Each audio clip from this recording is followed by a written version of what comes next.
Jain Sanskrit university, जिसका ध्येय वाक्य है स्वयमेव मृगेंद्रता, यूट्यूब चैनल में आप सभी का स्वागत है। आज इस वीडियो में हम प्रस्तुत कर रहे हैं महाकवि कालिदास द्वारा विरचित खंड काव्य मेघदूतम का प्रश्नोत्तरी श्रृंखला का भाग चतुर्थ। आइए शुरू करते हैं। सबसे पहले है रामगिरी पर्वत से संबंधित प्रश्न। यक्ष मेघ का प्रथम दर्शन कहाँ करता है? रामगिरी में। मेघदूते कुबेरेण निर्वासितो यक्षः कुत्र वसतिं चक्रे रामगिर्याश्रमेषु। बिरही यक्ष कहाँ निवास कर रहा था? रामगिरी पर्वत में। यक्ष शाप दिनों को कहाँ बिताता है? रामगिरी अर्थात चित्रकूट पर्वत पर। मल्लिनाथ रामगिरी पर्वत को कहाँ मानते हैं? चित्रकूट। विल्सन के अनुसार रामगिरी को क्या कहते हैं? रामटेक। यक्ष शाप की 1 वर्ष की अवधि कहाँ व्यतीत करता है? रामगिरी पर्वत में। रामगिरी पर्वत में यक्ष कितने महीने व्यतीत कर चुका है? 8 माह। मेघदूते जनकतनया स्नान पुण्योदकेषु इत्युल्लेखतः कः परिचितो भवति? रामगिर्याश्रमः। स्निग्धच्छाया तरुः किस वृक्ष का नाम है? घनी छाया वाले नमेरु वृक्ष का। यक्षश्चक्रे जनकतनया स्नान पुण्योदकेषु। इस श्लोकांश में जनकतनया कौन है? सीता। बेंत के पौधे किस पर्वत पर पाए जाते हैं? रामगिरी पर्वत पर। मेघदूतम में दिंगनाग कौन है? बौद्ध। सर्वप्रथम किस पर्वत का वर्णन है? रामगिरी पर्वत का वर्णन है। माल प्रदेश से संबंधित प्रश्नों को देखते हैं। मेघ की यात्रा में सर्वप्रथम कौन सा प्रदेश पड़ता है? माल प्रदेश। आम्रकूट पर्वत से संबंधित प्रश्नों को जानते हैं। आम्रकूट पर्वत की दावाग्नि पहले किसने बुझाई थी? मेघ ने। मित्रता के कारण आम्रकूट मेघ को कहाँ धारण करेगा? सिर पर। मेघ की यात्रा में सर्वप्रथम किस पर्वत का वर्णन है? आम्रकूट। मेघ की यात्रा में पहला पर्वत कौन सा है? आम्रकूट।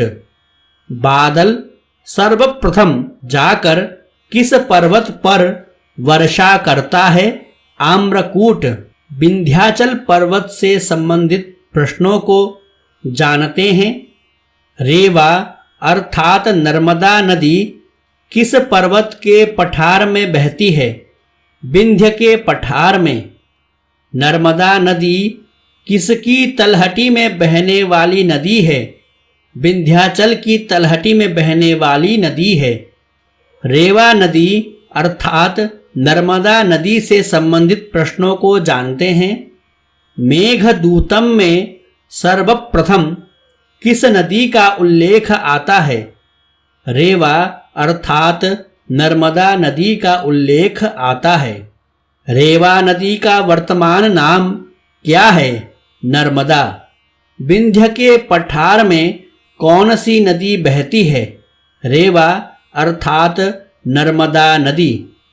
विंध्याचल की तलहटी में बहने वाली नदी कौन सी है? नर्मदा।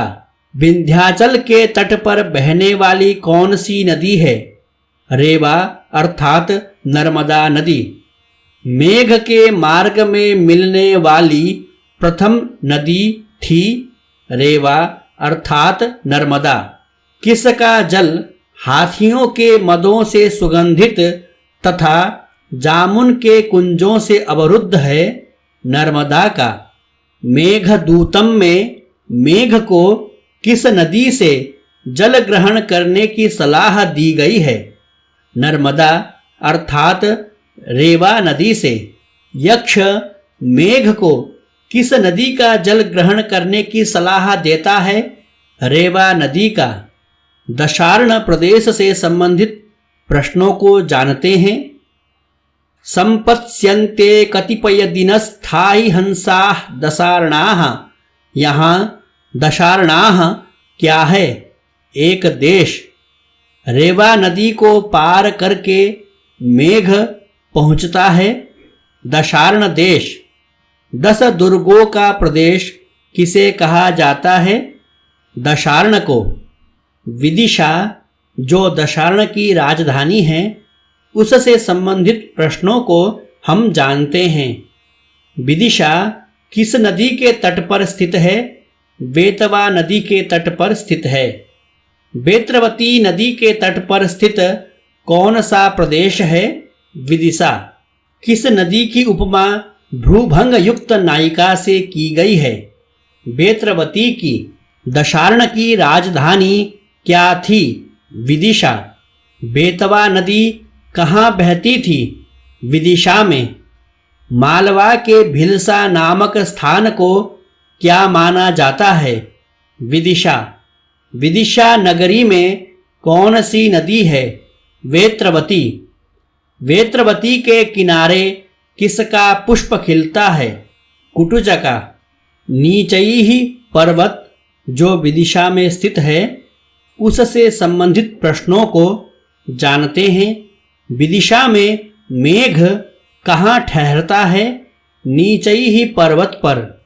वेश्याओं द्वारा प्रयुक्त सुगंधित पदार्थों से युक्त गुफाओं वाला कौन सा पर्वत है? नीचैः पर्वत। मेघ के संपर्क के कारण रोमांचित पर्वत है। नीचैः पर्वत।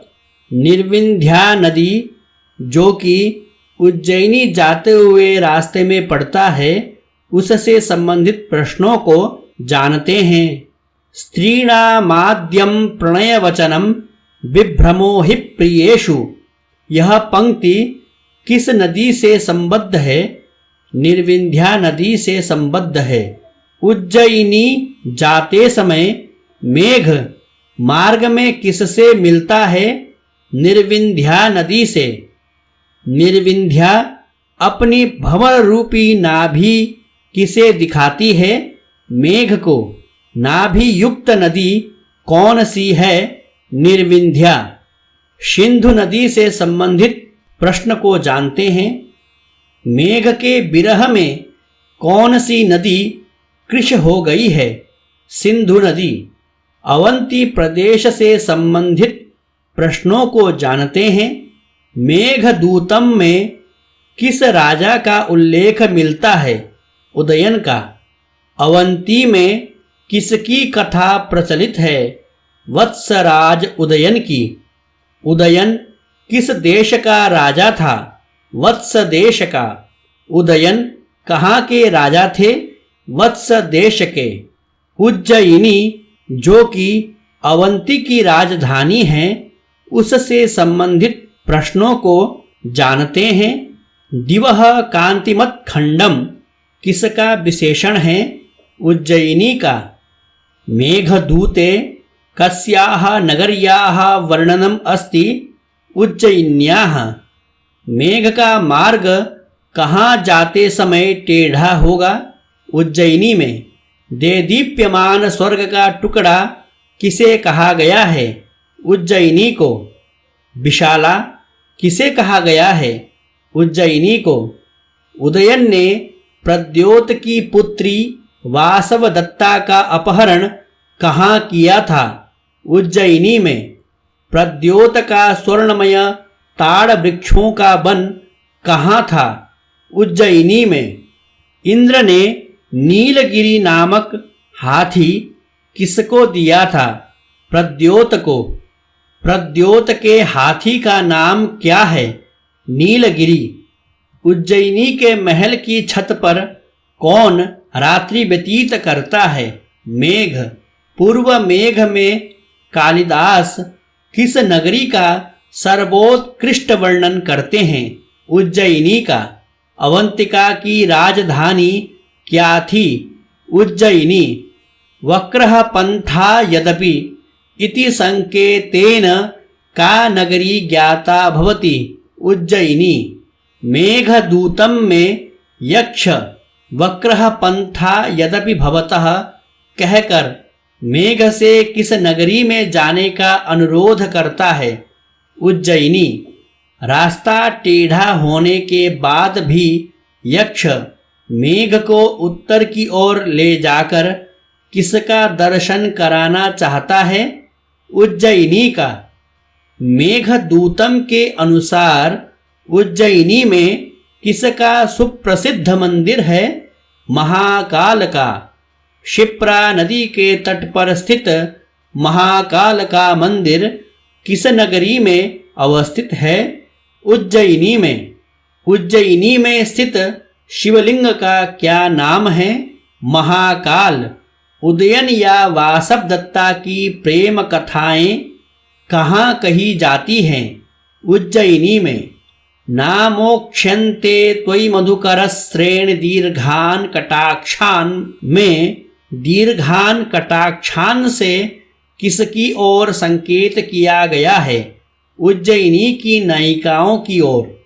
यक्ष मेघ को कहाँ की राजधानी में जाकर वेत्रवती नदी का जल पीने को कहता है उज्जयिनी। जो अवंतिका की राजधानी है वहां जाकर वेत्रवती नदी का जल पीने को कहता है। मेघ की पत्नी का नाम क्या है विद्युत। क्षिप्रा नदी जिसके तट पर उज्जयिनी है उससे संबंधित प्रश्नों को जानते हैं। वायु को किस नदी के प्रेमी के रूप में चित्रित किया गया है क्षिप्रा नदी के प्रेमी के रूप में। उज्जयिनी नगरी किस नदी के तट पर है क्षिप्रा नदी के तट पर।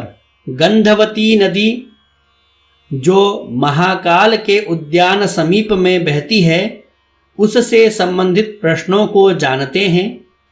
क्षिप्रा के पश्चात किस नदी का वर्णन है गंधवती नदी का।